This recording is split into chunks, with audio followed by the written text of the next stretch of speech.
Hello friends, நான் SS green garden Padmavathi பேசுகிறேன். இந்த ரோஸ் பிளான்ட் வந்து பூத்துட்டு காஞ்சு போச்சு பூவெல்லாம். அதனால் நம்ம ப்ரூனிங் பண்ணுறதுக்காக இந்த வீடியோ எடுத்திருக்கோம். பண்ணும்போது பார்த்திங்கன்னா, ஃபஸ்ட்டு நான் லாஸ்ட் டைம் வந்து ஃபோட்டோஸ்லாம் வந்து ஷேர் பண்ணியிருந்தேன் யூடியூப்பில். அதில் பார்த்திங்கன்னா ஃபஸ்ட்டு ஒரு குச்சி தான் இருந்துச்சு. அந்த குச்சிக்கு நம்ம கரெக்டாக கேர் கொடுத்து நிறைய மொட்டு வர வச்சு நிறைய பூக்க வச்சுருந்தோம். பூத்து முடிச்சதுமே நம்ம என்ன பண்ணணும், இந்த மாதிரி நிறைய பூத்துருச்சு. அந்த பூவெல்லாம் எடுத்துட்டு ட்ரிம் பண்ணி விட்டுடணும். ஐயோ! செடி போகுதேன்னு ஃபீல் பண்ணாமல் நல்லா அடி வரைக்கும் பிடிச்சி நான் ட்ரிம் பண்ணி விட்டுட்டேன். ஏன்னா நான் செடியை வளர விட மாட்டேன்.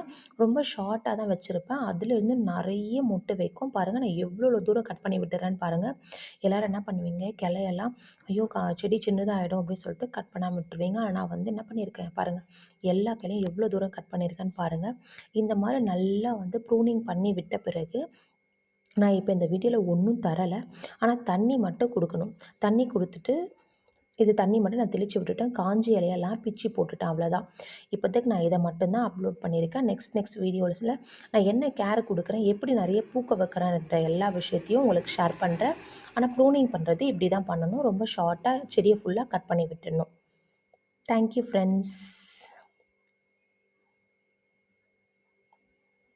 உங்களுக்கு இந்த வீடியோ பிடிச்சிச்சின்னா ஷேர் பண்ணுங்கள், லைக் பண்ணுங்கள், சப்ஸ்கிரைப் பண்ணுங்கள்.